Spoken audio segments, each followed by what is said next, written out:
जय जगन्नाथ सांग मैंने मुझे आपण स्वागत करुच्ची ओडिया जी टेक चैनल को। आज आपण जो अपडेट रही हूँ दशहरा पूर्वर आसला खुशी खबर। उपमुख्यमंत्री बड़ घोषणा आसंता 9 तारिख में महिला खाता को जीव सुभद्रा टंका। तेरे कौन रही संपूर्ण अपडेट टी चलतु देखा। एमती वीडियो अपडेट पाइबापी सब्सक्राइब करंतु ओडिया जी टेक चैनल को बेल आइकन दबाई ऑल नोटिफिकेशन कर दियंतु। सुभद्रा आवेदन करिथिबा महिलांक पई खुशी खबर। आसंता अक्टोबर 9 तारिख में प्रथम पर्याय द्वितीय किस्ती महिलांक अकाउंट को जीव टंका। एही पर्याय रे 40 लाख महिलांक अकाउंट को 5000 टंका सहायता राशि पठाजिब। एने सूचना दैछंती उपमुख्यमंत्री प्रभाती परिडा। जेतु दशहरा गोटे बड़ पर्व एवं सबु महिलांक पई देवींकर आवाहन हुए। देवी मानकर स्वरूप माँ मानकर प्रति गाँव रे पूजा हुए। तेणु एथर आसंता 9 तारिख रे ये द्वितीय किस्ती दियाजिबो।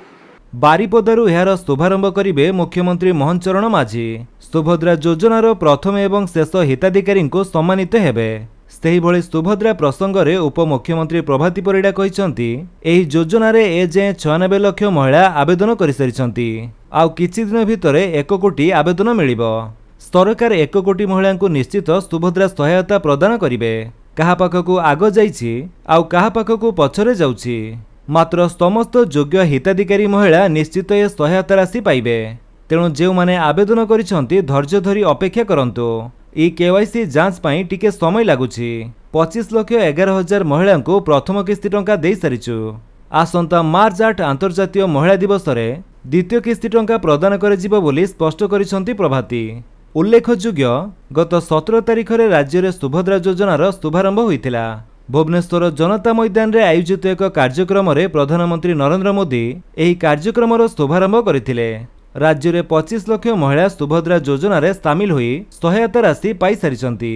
सेमानकु प्रथम किस्ती 5000 टंका लेखाएं मिली सारिछि। अक्टोबर 9 रे आउ 40 लाख महिला को प्रथम किस्ती सहायता राशि मिलिबो। एहीपरि पर्यायक्रमे राज्य में कोटिएरु अधिक महिला को दियाजिबो सुभद्रा सहायता।